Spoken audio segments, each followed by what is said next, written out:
Yes, he's got it. Here he comes. Way rocks the baby to sleep and slams up.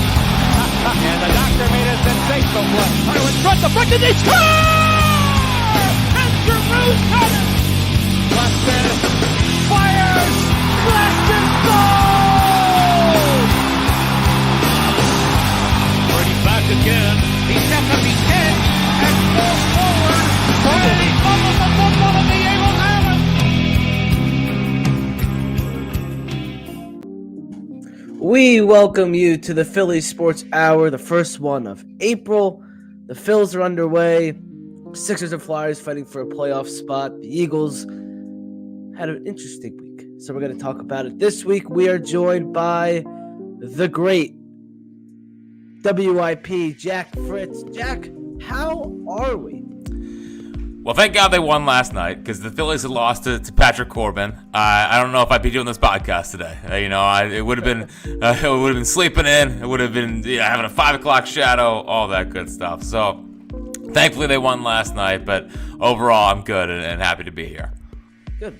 Something that doesn't look good is what's going on with that cut on your face. Yeah, I know. No, I know. So, yesterday we were messing around with Walker, and somehow, my wife's ring slid across my face. So I'm a survivor between an earthquake, getting scratched in the face, and everything else going on. It's been a lot, but yeah. So I don't look my best for this podcast, but it's okay. Hey, we'll battle through it. We'll battle through. At least we're not battling through an earthquake on this podcast. Yes. Something we have had to battle through is the beginning of the season fills, and that's where we're going to start. We're through the first week. We made it. We did it. First week of Phillies baseball. It's always we did it like it was something. A huge accomplishment. Yeah. It's always something, and there was certainly something this year. Let's start with the offense because I feel like that's the biggest talking point so far. Not great. Castellanos, Trey Turner, Johan Rojas, just to name a few, they are struggling big time. What have you seen from those three guys, and what's up with the offense? They're chasing again. Yeah, and that's the frustrating part. Now, so I feel like a couple things. On one hand, I'm definitely annoyed because it feels a lot like Game 6 and 7 of the Diamondback series. What'd you guys do? At the same time, when they brought in this guy, Dustin Lind, to help them with chase rate. And, in spring training, you're not facing the best pitchers. You can implement it with, cage work. But I think that live reps just kind of help more from that standpoint. So my hope is, and I think you saw it last night, I think they worked 8 walks last night. So that was good to see from that standpoint. But yeah, Castellanos, it's almost like we have to kind of accept that he's going to be a chase guy and live with it. Turner's definitely disappointing from that standpoint. The guy hit over 300 a couple times in his career. Chasing that way, I just think ultimately leads to not having super high averages. And right now it kind of feels like it's Schwarber and Harper carrying these guys. And they feel like if Turner's not the great Trey Turner, they kind of feel a little short in the lineup. Yeah, maybe we need to give him a standing ovation again. We can't do it again. We can't. Not again. It's just a one-time thing. He gets a one-time pass. Yeah. I was actually at the game where we did it the first time, so I would like to say I was a part of it. So yeah, it was all you. It wasn't Jack Fritz, Philly Sports Reports. We're like the same thing going on here. Everything's going on. Yeah. So how cool was it? Cool in the moment? I mean, I haven't talked to many people that were there. Yeah. So I'm friends with the Fandemic crew and the Philly captain who also helped push it a little bit. So I knew it was happening. But I didn't expect the whole stadium to do it. I was going to do it. I was like, yeah, sure, I'll do a standing ovation. But when the whole stadium got up, I was like, well, it was like a wow. Yeah. I did not. And of course, there was those few people that didn't do it, but it was it was pretty incredible. And yeah. I've never seen you've never seen that before. And then he goes deep the next night. It was special. It was something where it was it hit we hit the whole fan base. The Philly captain, obviously huge following on YouTube, huge following on TikTok. We had the WIP, a whole factored in as well. It reached everyone. Everyone was pushing it. It was special. It was cool. if the Phillies won that game, it would have been better. But they won the next. People do forget. Okay. People do forget they lost that game, and people do forget that he did not hit a home run in the first at bat with the standing ovation. It took 7 at bats, but whatever. It's okay. He got an RBI later that game, so that was exactly good. Right. Exactly right. Someone that's not getting RBIs and not doing anything very well at the plate is Johan Rojas. Mm-hmm. A lot of debate if he should be on this roster to start the year. He doesn't have a hit out of the infield yet. Are you concerned?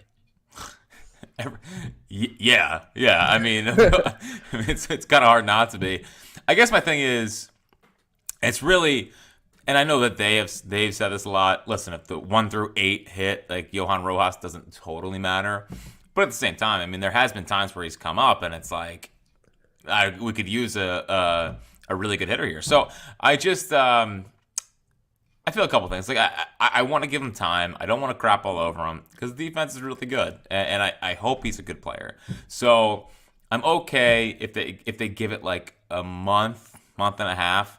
Like it comes down to, do you want him to also lose self-confidence in himself? You know, it's a tough balance between sending him down, ruining his confidence early, versus keeping him up long enough to where he flounders and he can't handle it. So I think they'll know when it's time, and I don't think that's yet. I actually, I guess we're doing baby steps here, but I was actually encouraged by, I think, his last at bat where he started 0-2 and then ended up working a walk. Like, I think he's starting to bring pitches into the strike zone. He's not chasing as much, and I think that's huge for him, because I thought the book in Reading and the book when he in the playoffs was can't see spin. I think he's done a pretty good job seeing spin, and I think that hopefully now that he's in the strike zone and he's getting pitchers in the strike zone, and he has a guy in Kyle Schwarber behind him who should be able to protect him so he should be getting more fastballs. I hope that the more he sees velocity, the more he gets more fastballs, the better he'll be at making solid contact. What was your standpoint with Rojas going in? Did you want him on the roster to start, or were you one of those people like I was, have him down in AAA or wherever to start, let him develop a little bit offensively, or were you on the board of having him start on this roster? So I was more in the camp of starting AAA and then work his way back up. But I thought that was going to come at the cost of losing Christian Pache, which it didn't, which is nice. Like, I thought that it was going to be one or the other, but they kept Christian Pache around just in case. And, like, if they want to do that, that's fine. Like, if it cost them Jake Cave, I don't really care. So I was mostly fine with it. And I think the thing that I didn't factor in when I was more on get him to AAA, get him AAA, and then hit his way back up here, is I think they really want him around Kevin Long as much as possible. Kevin Long was instrumental in this offseason, sending him stuff to hit, and so taking him away from that, I think, would have been maybe more detrimental. So I ended up being okay with it, but I'm glad they didn't lose Christian Pache over it. Yeah, that's for sure. They got to carry both of those. You mentioned sending him stuff to hit, looking what to do. It looks like nothing has really changed offensively, Rojas. Yes, he might look a little buffer, but I haven't seen many crazy improvements at the plate yet. Yeah. I mean, I thought his bat path looks pretty good early spring, but it just gets a little long. It's in some instances, and for some, like when he gets to 0-2, or he needs to just like kind of put the ball in play, it still feels like he's taking huge hacks. Like, what are you swinging out of your shoes for, man? Like, you're just hey, get a single. We don't need home runs. So, yeah, I think he just has to develop as a hitter from the standpoint of like, hey, man, you don't have to go up there trying to hit home runs. Like, be a gap to gap guy. And obviously, as you go forward, and hopefully there's runners on base in front of him, I think the bunting is going to be an aspect of his game. So. Again, it's you don't want to write it off after 7 games. The batting is definitely a concern. I thought last night was a small step in the right direction, and I hope that he's not going to hit 302. I mean, that's not happening. If he can hit 220, I think I'd take it. But right now, I don't think his OPS isn't even dude. Like, it's just it's not great right now. But I'd give it at least another month. Yeah, so another month. All right, we'll see. That I kind of said that in our Phillies podcast we have is Bryson Stott was given about 3 to 4 weeks when he was first called up, set down, but called back up, and then ended up like Bryson Stott. That's kind of where I'm at with Rojas. Give him a month, see what happens. If not, you have to pull a trigger. Either that's send him down, try and make a deal somewhere. I mean, you're not going to trade him. No. Some maybe deadline you can do something with him. I'm not sure. The Phillies value him so much. We're going to get to where they value him a little later. And you did mention Kyle Schwarber earlier, who bats behind Rojas and different looking guy. My guy, looking spry. Looking He looks spry out like, there. A little like Jimmy Rollins in the leadoff spot. Listen, don't let him steal 10. Don't let him steal 10 bases, or I'm going to be relentless. I love the Schwarber debates. It's like, part of radio and part of, intrigue around things is creating debates. And like the Kyle Schwarber leadoff debate, I think I could argue it for 8 hours a day. It's so funny. People are so passionate on both sides. It's like the haters are like, yeah, he's too slow. He's clogging up the bases, strikes out 150, that'd be a good year. 190 times. And then there's like me and Giglio, where we're like, listen, works pitchers, gets on base. They win all the time with him in the leadoff spot. So it's probably, it's a great debate. And I'm glad to see he's off to a good start. I've always been a favor of Schwarber leadoff stuff. There's nothing better than seeing big Kyle Schwarber come off to start off the game. And look what happens when he goes home run first AB. Like, the place is electric. Yeah. But he looks a lot slimmer. He's hitting a lot of singles, which is kind of surprising. Too many singles. He hit more homers than singles last year. Just a whole different looking Kyle Schwarber, and it's like, what is happening? Well, I think you're seeing a guy who doesn't have to worry about playing the field anymore. And I think his legs were starting to go a little bit. Like the reason why I don't think they want to put him back in the outfield is I think he was battling some minor little leg injuries the last couple of years, and maybe he's getting a little bit worn down. So now his only job is to hit. So maybe he's doing more film work. Maybe he's taking extra hacks down in the cage. I don't know, but he looks spry. He looks in balance, which is important. Like when Schwarber's really struggling, it's like it feels like he's falling off towards the first base dugout. Seems like right now he is just completely in line. Looks good. I didn't believe him when he said he wanted his average to get higher. Get it around 250 or whatever. I think he's betting 270 something. So he looks good, and it's a lot of singles. I would like the ball to go to the ballpark, but that'll come in due time. And that's our leadoff hitter. Yeah, it is our leadoff hitter. He's got a couple so far. He had that couple liners. They haven't been crazy Schwarber bombs yet. A couple of lasers, which is always fun. We'll take a ball that goes out of the ballpark. Someone that was allowing a lot of balls out of the ballpark was Connor Brogdon, but he's down. So the bullpen has looked better after Brogdon's departure, and especially a guy that was called up and got here in the fourth inning, my boy Pinto. The Phillies have something with him? I'm not gonna go. I'm not gonna go that far. It is funny though. It's funny that a 2017 Phil is back. I didn't think many players in that team would make their way back around to the 2024 team, but here we are. So I think there's something from the standpoint of, I think that splitter's definitely a pitch he can have and something that he can use. So can he come in and just be long relief? Can he do what he did and maybe piggyback Spencer Turnbull? Maybe. But yeah, like I'm also a stuff guy. So if I see 91, I'm not like, oh, I might have something here. But I think at worst case scenario is he comes in, throws strikes, and it's a bulldog. I think all the reports from his time back with the Phillies was, guy's a bulldog. Guy's tough. And I think as you get into these bigger games, I don't know if Pinto is going to be out there, but I don't think he's going to be afraid of the moment. So it was a really cool, awesome baseball story, with showing up in the fourth, getting stuck in traffic, spending all day on the road, and then kind of saving the bullpen for a night. But I definitely need to see more before I'm maybe they have something here from Ricardo Pinto. All right, we'll see. You mentioned Turnbull. He looked really good in his first outing. Do the Phillies have something with him too? Can he be a reliable piece, even if Taiwan Walker comes back? Can he be better than Taiwan Walker? That is the only goal of the team right now. It's going to be interesting what happens with Taiwan Walker because they're kind of slow playing him right now. But and I know it was only one start from Turnbull, but he could see the stuff, and that's ultimately what I want from a pitcher. I thought his command was a little bit better than what it usually was. You know, he had no walks, he struck out 7, but what I liked is there was nothing that was really straight out of hand. You know, like his four seamer, I guess, looked like he had cutting action to it.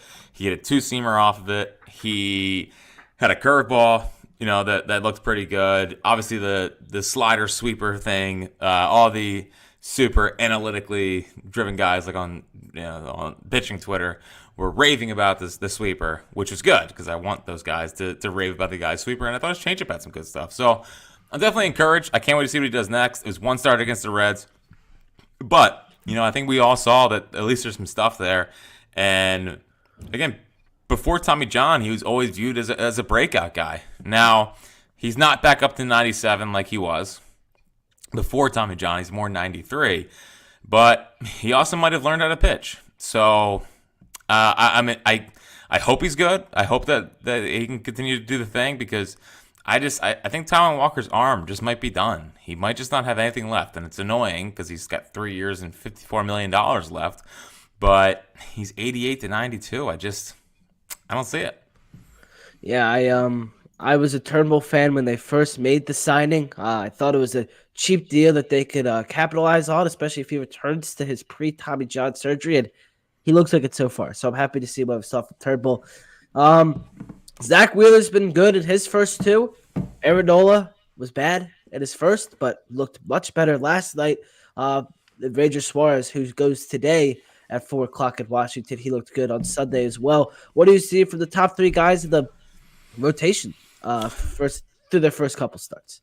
Well, I tell you what, I feel pretty good about the Zach Wheeler Cy Young campaign that I took at plus 900, and unfortunately, Spencer Turnbull is going to get an MRI on his elbow, which if I was a Braves fan, I'd definitely be nervous about. So, I think Wheeler's looked good. Obviously, it's not like breaking news, but I like that it feels as if as he's losing 99. Like he doesn't throw 99 anymore. He's more 94 to 96.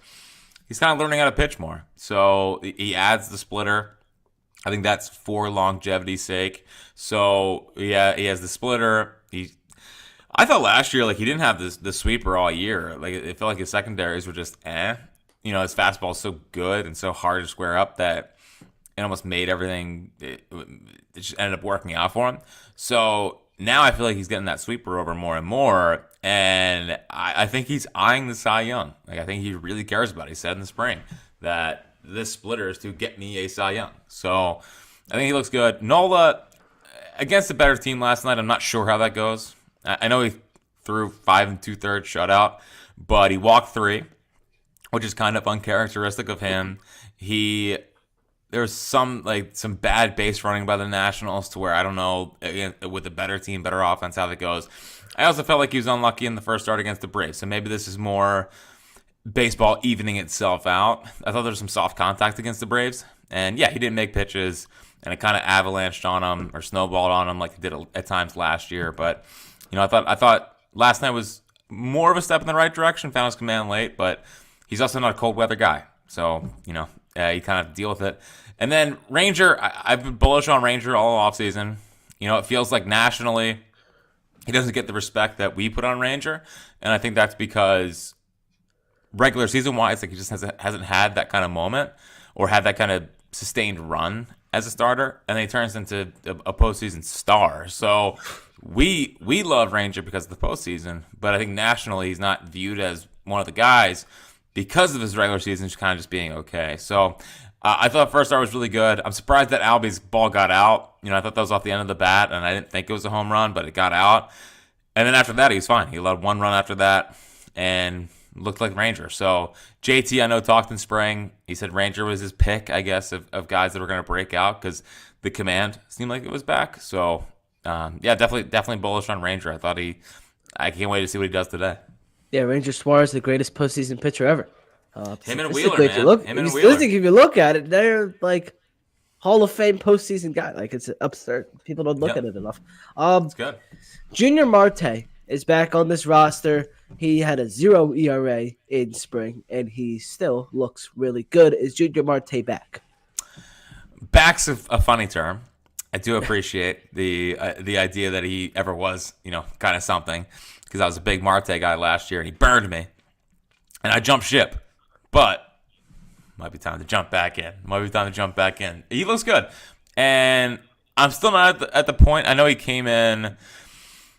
Was that Monday in the tie game against the Reds and got through it?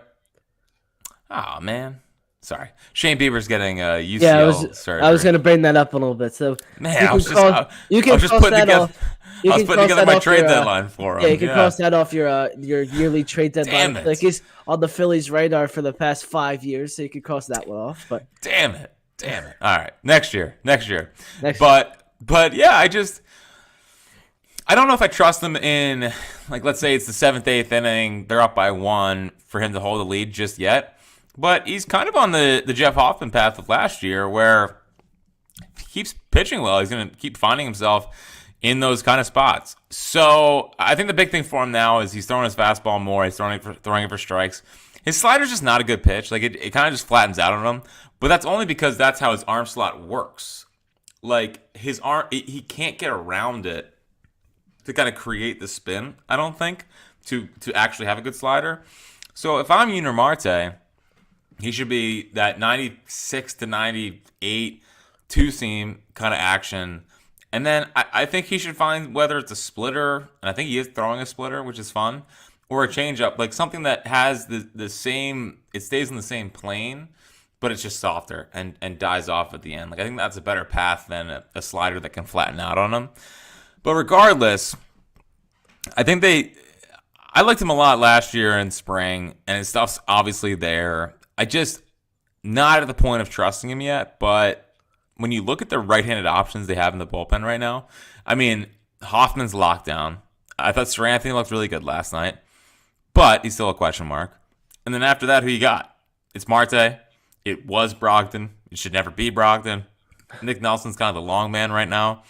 And you're kind of waiting until Kerkering gets back. So if you get Kerkering back, you get this version of Marte, it goes from a question mark to kind of they might have something here really, really quick. So I'm intrigued, but I'm trying to stay calm the first week of the year.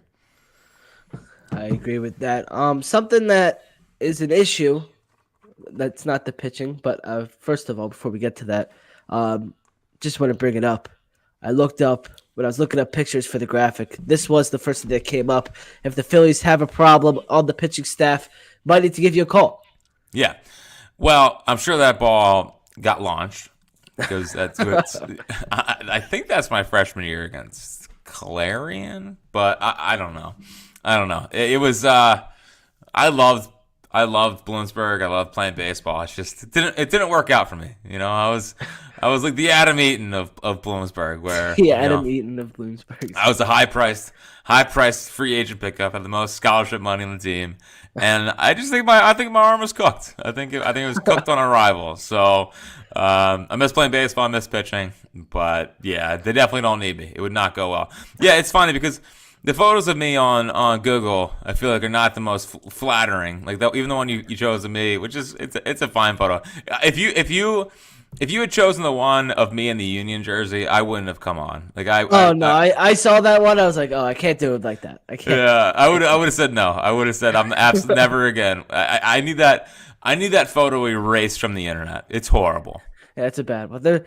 I chose that one because I liked the but we got the Phillies. What a pick. Yeah. I like the what was the one? It was it was the one that I chose. The caption of the photo was Jack Fritz attempts to run a mile in under 8 minutes. Do the impossible, some say. I thought that was funny, so I chose that one. It's good. So just in case we need you, by John Middleton will give you a call. I met him before. Sure. He's a good guy. Anyway, the defense and base running is a problem. Trey Turner, your boy, has a lot of errors. No one can run the bases. Oh, now he's my boy. Now he's my boy. He's not everyone's boy. No one can run the bases, it seems like. What is going on? Oh, I don't know. It's so frustrating because people want to be like, Rob Thompson. It's Rob Thompson. It's like, We're gonna get hey man, why can't my professional athletes act like not little leaguers? It seems like once a game. I don't get it.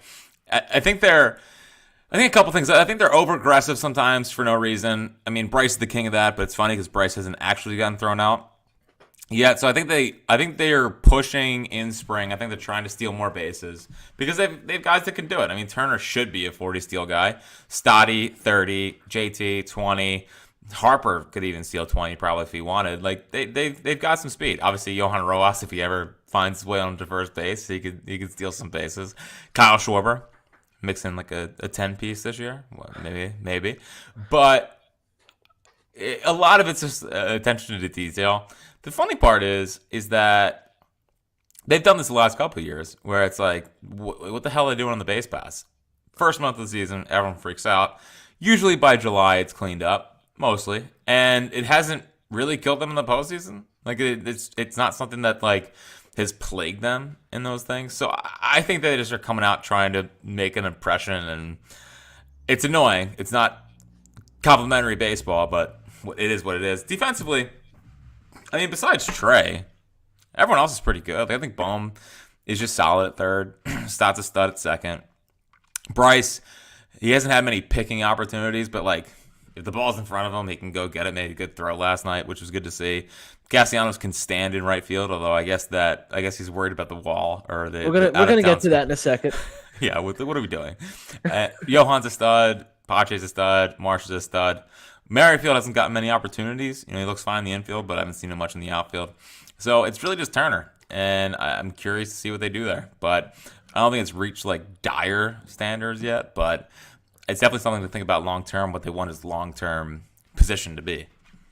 Yeah, we're gonna talk about that right field wall. With the new quote unquote out of town scoreboard that doesn't even show the scores anymore. Castellanos is scared of the wall, but he looked fine in the new out of town scoreboard in Washington. I'm not really sure what's going on there. He's getting used to it. I'm not a big fan of the idea that the out-of-town scoreboard's causing issues.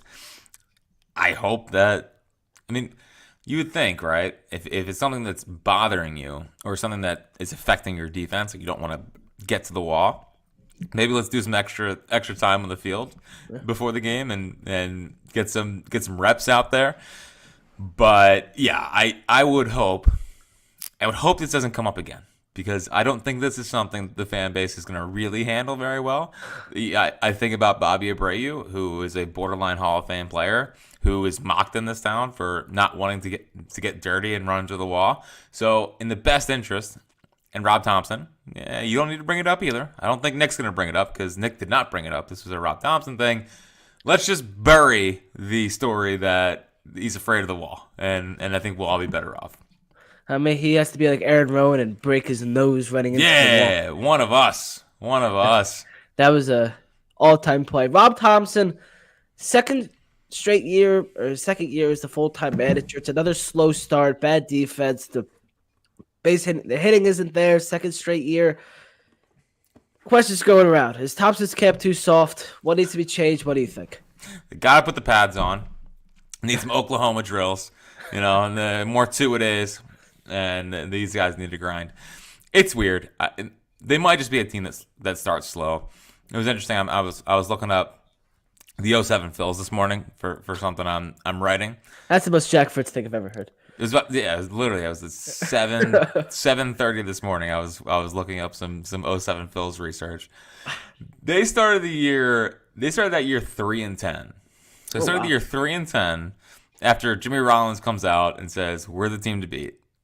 I would be very curious as to how the city was handling that kind of thing. So the slow starts are annoying. I want them to come out and get hot, but at the same time, like, it's the first week. If the end of the month, the schedule is very, very favorable. Like it should be an 18-win month, like a 15 to 18. Like it's kind of like that. I think they'll get going though. Like they're a veteran group. I don't think they panic. I think they like that Thompson doesn't panic. Like I don't really know like what's a soft baseball camp. Like all baseball practices are kind of soft. Like we're just throwing the baseball and hitting it. We're just hitting in the cages or taking ground balls. Like, do people want him to play 21 or something? Like do we want live? They take plenty of live ABs. Like I think they increased their live ABs from last year to this year in the attempt to start faster, but just might not be this team's MO. They're a veteran group, and they also have the experience of the last 2 Junes just being able to turn it on. I think that's a mistake. I don't like the idea of banking on June as like, okay, here we go. But it's also worked for them in the past. I don't think the weather's doing them a ton of favors. It's been horrible. So it's a lot in the mix, but I think they'll be all right. We'll see what happens.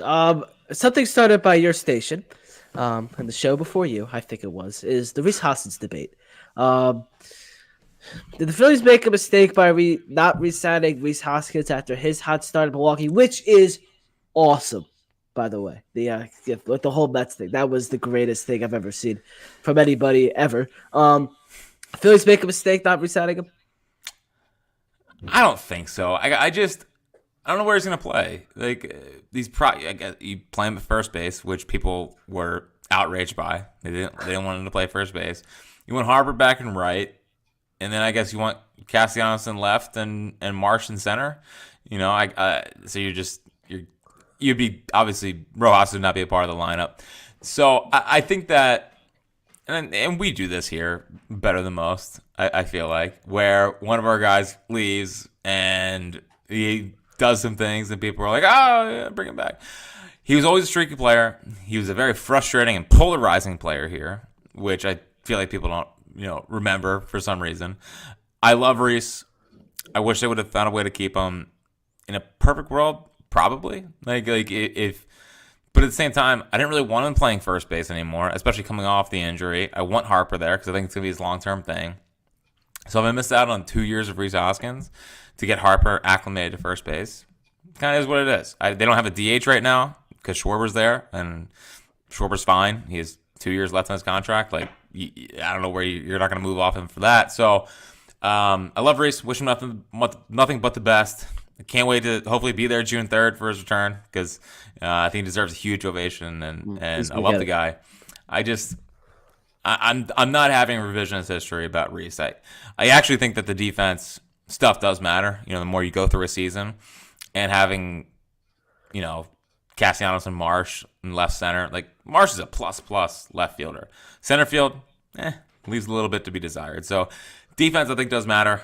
I think they're realizing that, and I'm okay with no Rhys. I'm kind of with you there. It would have been just such a good vibe thing to have Rhys in this lineup. Here, I made a lineup with Rhys Hoskins in it. I want to hear how you feel. It's kind of feel like it's easy to draw up, but Schwarber's still DH. Hoskins is at first. Turner, I have batting third at shortstop. Bryce goes back to right, batting fourth, so kind of like the 2022 playoff thing. Robito catching, Stott at second. Casti moves to left. Bohm batting eighth at third, and Marsh in center. It requires a little bit of shifting, but it could have happened. I didn't want to bat Rhys 2 anymore. I was over that from the standpoint of like a lot of strikeouts 1-2, especially late in games. So, like I probably would have had him 4.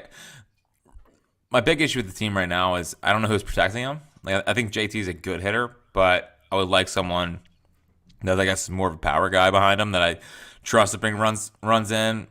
Bohm should be the guy. It just feels like he never puts it all together and takes it. Like he's still a 20 home run guy. He's still a 280 guy. I would sacrifice some of the average for some pop. Get the 25 to 30. You're 6'5". Like let's start using something. And he's not a young player anymore. So this might just be what it is. So I would probably go Schwarber, Turner, Harper, Rhys, and then Bohm, JT, or whatever, one of those two, Stott, and then the other one. So I would just have Hoskins 4. and see if you could have a 35 home run guy behind Harper and see how that would go. Yeah, that'd be fun. Remember opening weekend 2019 where we thought that was gonna all work. It was Greatest 8-hole hitter in the league, Michael Franco. Yeah. Back when things were simpler, we didn't have any playoff runs to worry about.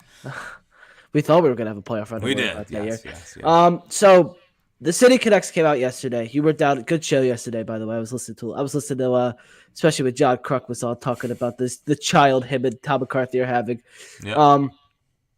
They came out yesterday. People don't know how to feel. How do you feel? Love the hats. Jerseys, I think in person are nicer. I think when you look at them on there, it's a little different. I'm not. I'm more of a traditionalist when it comes to. I don't like the dark colored pants. Like I would rather the whiter cream pants. But I think in person, I think they're really cool. So I'm in on them. I like the little love patch on the side. It's gonna be weird because I'm so hardwired to watch the 3 jerseys that we have, or the 4 with the maroon. But I think people just freak out too much about jerseys. They're just jerseys. It's okay. If it affects your watching experience, like, calm down. It's whatever. They want new jerseys. They want to sell more jerseys. I'm all right with it. You can talk to Nike about that. Yeah, it's not our fault. If they're winning on the field, it doesn't matter. But now, what if they go undefeated in the City Connects jerseys, and then they start wearing them in the postseason? Are people gonna handle that well or no? We're gonna have a blue October. Yeah, that's exactly right. That's what this team is. Yeah. I don't know how to feel. Like, the more I look at them, the more I'm like, all right, they're fine. I just, with me, I'm also kind of a traditionalist when it comes to I don't like the Philly. I feel like the Phillies have had a cursive P or the cursive Phillies on there since 1883, and I just don't. I can't buy the Philly. I don't know. The text is supposed to be like the original documents, which just makes no sense because I don't see it at all. I love the hats. And I hate the 7 on the back of the Turner jersey. It looks like a question mark. Yeah, it looks like a question mark, which is not great. It's definitely not great at all. I don't know, man. The Philly thing, I guess their whole idea was, I'm not from Philadelphia. Like, no one says I'm from Philadelphia. They say I'm from Philly. So that's all right. The hype video was cool. I like the hype video. I don't think it deserved 3 minutes and 30 seconds. That's good. That should be your brand. You hate the City Connect jerseys. Yeah, we'll do it. Yeah, I don't hate them. It's just I like the hat.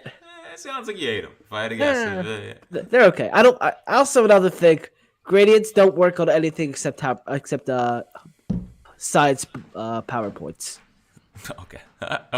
It looks a little too much like the Union for me. Yeah, it doesn't. Same color. I should have used the Union picture for the graphic then. Right. I can't name a Union player, so don't ask me. Oh no, Elliot Shore Parks wouldn't like that. But something you can go learn about the Union by attending a game and buying tickets on SeatGeek. Thank you to SeatGeek for sponsoring this episode and this podcast. SeatGeek is the easiest and most efficient way to buy your tickets. Each seat is given a green, red, or yellow dot indicating whether purchasing the ticket would be a good, bad, or fair deal. Lots of sporting events going on. Vote on the Phils and their new City Connect uniforms. Or watch the Flyers and Sixers. Try and get into the playoffs. We'll see how that goes. And you can go to WrestleMania this weekend.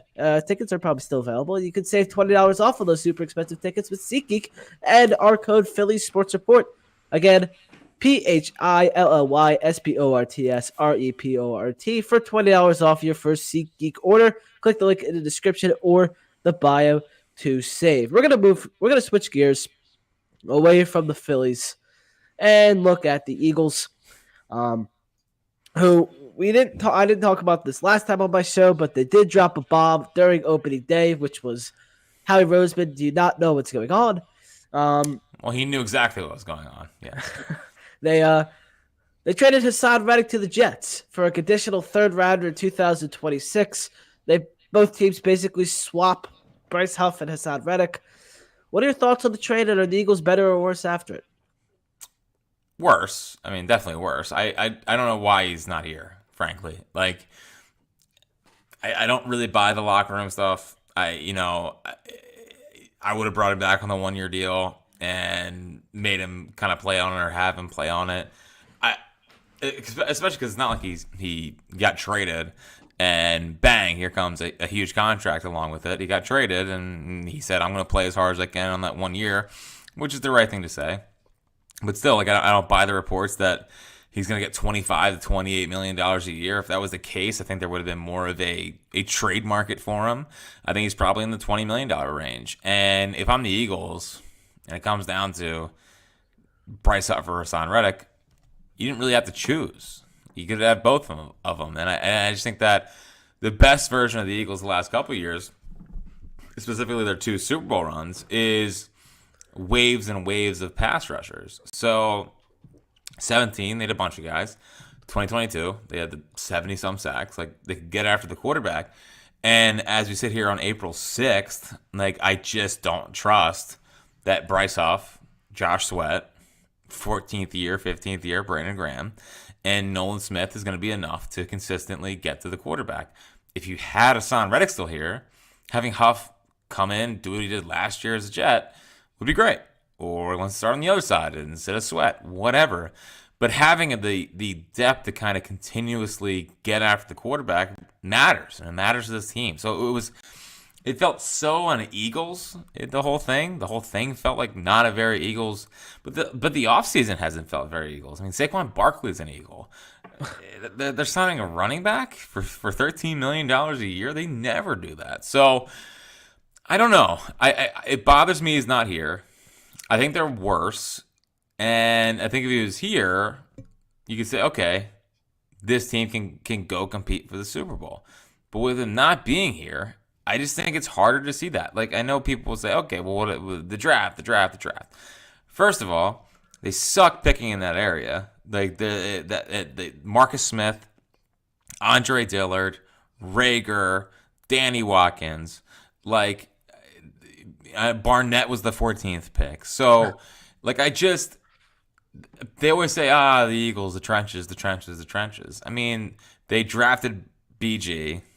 They drafted Barnett, not great. Marcus Smith, not great. All the way back to Jerome McDougal, not great. Like, it's not like it's something they do every draft. So, and also to put the expectations on that kid to come in and be a day one impact guy is just, it feels like a little bit of a reach. So, I'm annoyed by the Reddick thing. I want him here.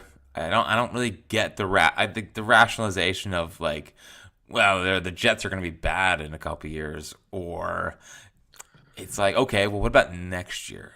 And because after the Saquon thing, I was like, all right, this could be a Super Bowl team if they keep Reddick, and I'm definitely disappointed. Yeah, Hassan Reddick, Philly guy, and he's with the Temple. It just felt everything was too right to not bring him back, and you said they could have. I mean, imagine this defense: Bryce Huff and Hassan Reddick, and it's weird because I was hearing things that he didn't like to drop back into coverage, and with Vic Fangio here, it sounded like it might have been the same deal, and Hassan Reddick wasn't with that. I don't know how true that is.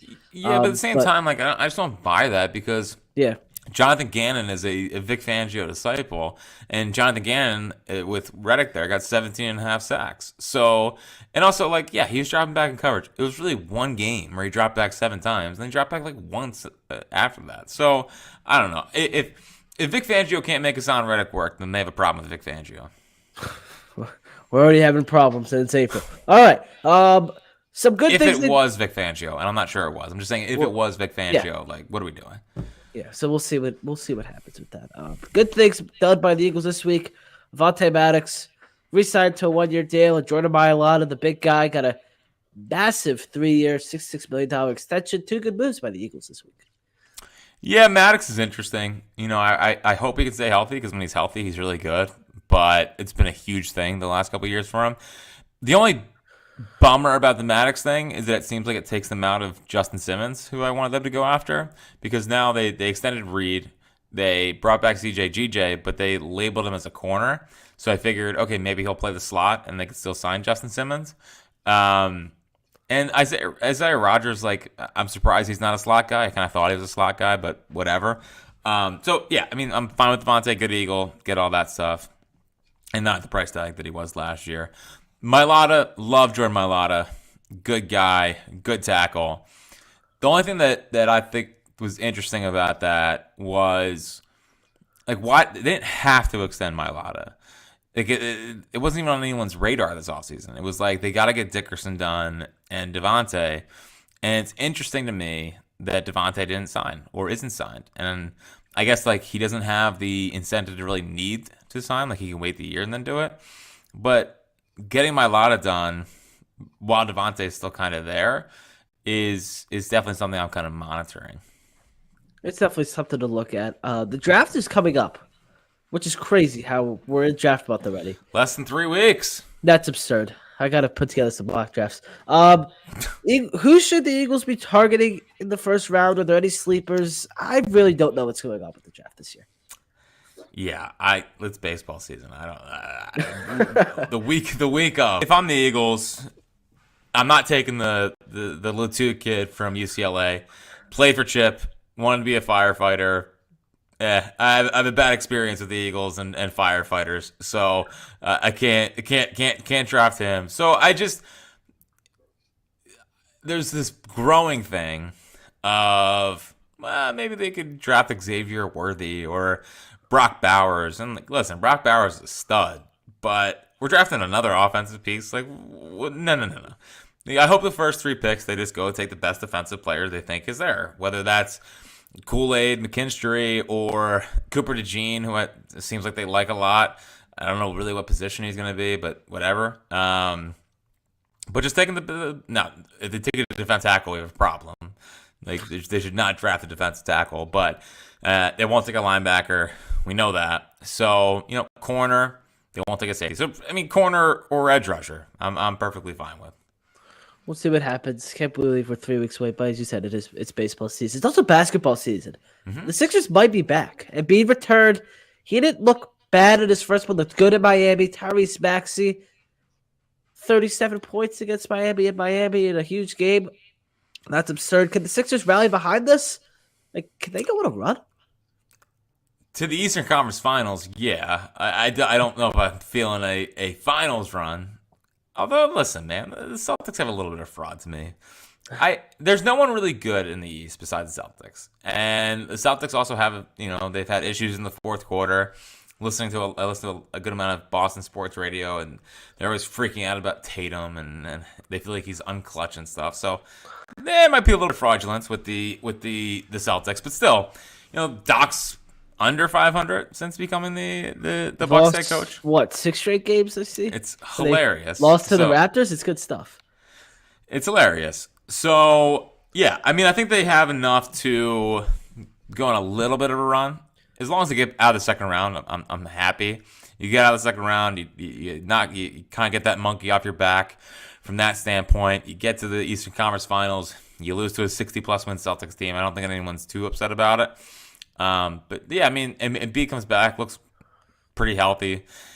Yeah, he's a little rusty, missing some jumpers, but I thought Maxey was massive the other night. I was souring a bit on Maxey just from the standpoint of like, he can't be the best player on the team. Like, he's just not that guy, which is fine because you usually have Joel Embiid. And I thought that was a big performance of Tyrese. Some big fourth quarter shots, some shots I feel like I don't see him make that often. Sort of like Kyrie mid-range shots, which he hasn't really had. Like, he's more of like a get to the rim guy or step back three. So I thought it was really, really big from that standpoint. It's good to see, and hopefully a bit of a growing experience. My problem is, like, I don't know who their third best player is. Lowry from the standpoint of, like, veteran knows how to do it. Kelly Oubre, like, I mean, he's had a run. If Kelly Oubre is your third best player, feels like an issue. Buddy Hield's not a good player. He's just not. I mean, he's not a good player. And Toby's just kind of gone in the tank, this last little bit. Had 5 threes the other night, but I mean, he's not going to do that. I feel like much going forward. So I just don't think they have enough talent-wise around Embiid, but I think Embiid looks great and can drag him for a little bit. And I hope he does go on a run because I love Joel Embiid. Yeah, it'd be fun. We ride it with the hashtag bench Tobias Harris. Please bench Toby. It's just like he's the worst, man. It reminds me a lot of when the Phillies cut Didi and cut Odubel and cut Jerry's Familia around the trade deadline. I'm not saying he cut Toby, but there's so much more interesting with him not out there stopping the basketball. Like having Oubre be Oubre. Have Lowry out there. Have Batum just making smart passes. Not ball gets to Toby, ball stops, and then usually a bad possession. That would be fun. It's also fun to get great merchandise over at Foco, who is also sponsoring this episode. Thank you to Foco for sponsoring the podcast. Real fans need the best gear, and that's why Foco makes legendary gear for the most legendary fans. Click on the link in the description or the bio to save 10% off any Foco order. Thank you to Foco. As usual, do you have your overalls, Jack? I do not have overalls. I don't look good in overalls at all. Yeah. You might need to get the new shortles and use the link in the description of this video. Nice. Foco's hot in the streets now. They are with the Phillies fan base. They got some good bobbleheads in the store. They got a lot of stuff. Flyers. I'm gonna try and get some flyers out of you. Coots misses the next two. He lost. Wasn't able with the Sabres yesterday. Big game against Columbus tonight with upper body injury. Flyers might be cooked. Really bad loss to Buffalo. Are they done? Is it over? Or do you not know anything? So here's what I'll say about the Flyers. Okay. I think I watched the Rangers game a couple weeks ago. That was fun. No, okay. I slipped back and forth. They are watchable, which is good. I like a lot of the young pieces. Seems like they're faster. A couple years ago, I thought they were too slow. Couldn't move the puck. Some of those guys, they got more talented forwards now. Tortorella is a bit of a bully with the media sometimes, but it is funny with him being the Flyers coach. They're fun. I hope they get in. I don't have any idea if they're cooked or not, but based off the reaction last night on Twitter, seems like people are freaking out. So I don't know. But I hope they get in. I will watch. But it's also Phil season. They've lost 6 straight to. What are we doing, Torts? Come on, Torts. Bad teams. I want to ask you about. Can't lose. The Sabres still stink, right? Like they are not. They're not good. No. What are we doing, Torts? They got a big game against Columbus tonight, who they also suck. So it should be interesting. Torts went off the other night about how the team is soft and how they embarrassed themselves and their loss to the Islanders, and then followed it up with an interesting press conference the other day in practice. You have any thoughts on it? You have any opinion on Tortorella? I don't like what he did with the Couturier thing. That bothered me. I don't need the whole, I'm not going to answer questions about it and then not talk pregame when you actually make the decision. You just go out there and talk about it. Like, it's not that big of a deal. They're just asking questions. So that irked me. I liked the press conference the other day. I think, but we also kind of know the MO of Tortorella, where it's hot.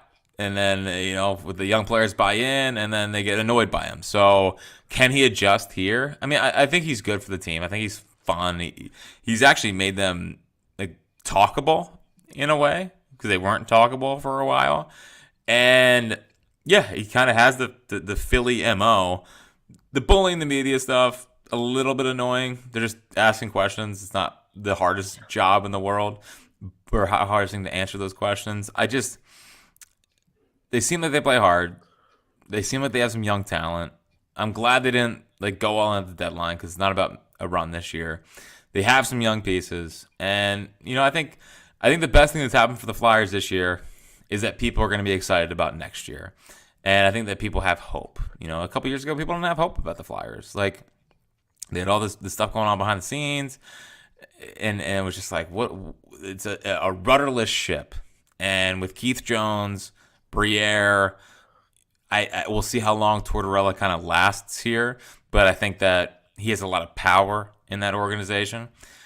I think that they've at least given a fan base that is fiercely loyal something to believe in going forward, and I'm excited to see how they turn all the draft picks into pieces. I think Briere and Jones just know what they're doing, and Jonesy's an unbelievable people person. I think he'll have them in a good spot in a little bit.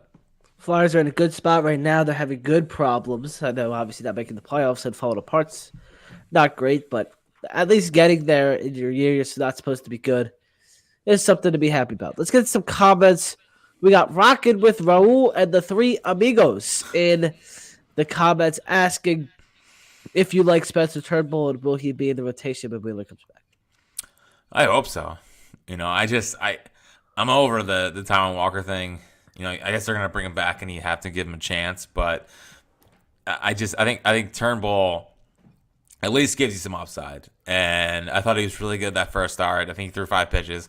I'd be curious to see if he continues to pitch more and more, if the velocity starts ticking back up. Not trying to get too ahead of myself, but I'm definitely in on Spencer Turnbull, and I can't wait for 2 days from now when he pitches, rather than because tomorrow's Sanchez. So Monday night, I'm looking forward to Turnbull versus the Cardinals. That'll be fun. Another question: what about the Junior Axeman in the draft? Love him, trot or not. So I guess that Texas A&M kid is the best linebacker in the draft. Might be a first rounder. They're not going to do that. I would love Axeman Jr. just from the standpoint of obviously local kid, dad's his dad, and I mean, listen, it's a pretty harmless pickup. They need a linebacker. I know Devin White's here. I know Nakobe Dean's here. Nakobe hasn't been able to stay on the field, and when he's been on the field, it's been just okay. Axeman, like it just makes it like they have the 50 and 53rd pick. Could he be a 3rd round pick? Maybe.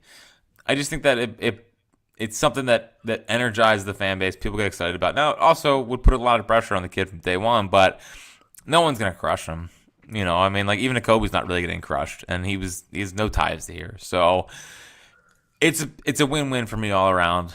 I hope they do it.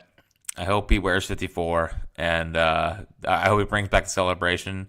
And I hope they have a good linebacker again, because I love the linebacking position. They've so devalued it, and where the sport is kind of trending with running backs being more involved, crossing over the middle. I mean, that's all the Niners offense is these crossers. It's not like deep passes. It's Brock Purdy. So I think they need a good linebacker. That's why they did it.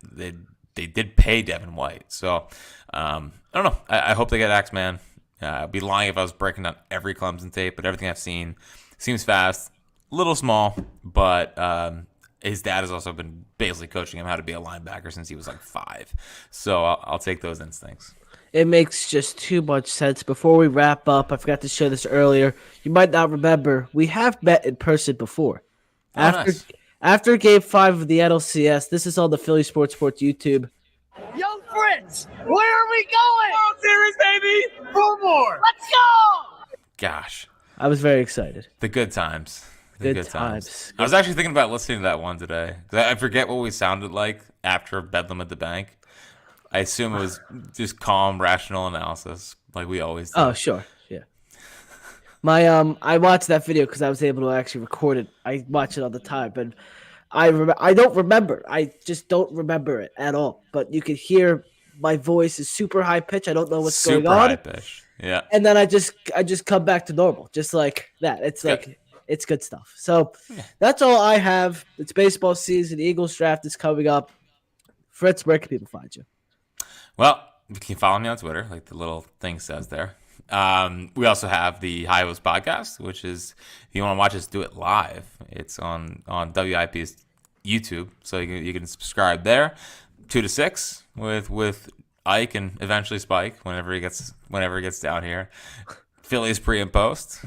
Clap your hands. We're all over the place, man. When you think of Sixers basketball, you think of me. So it's definitely good stuff.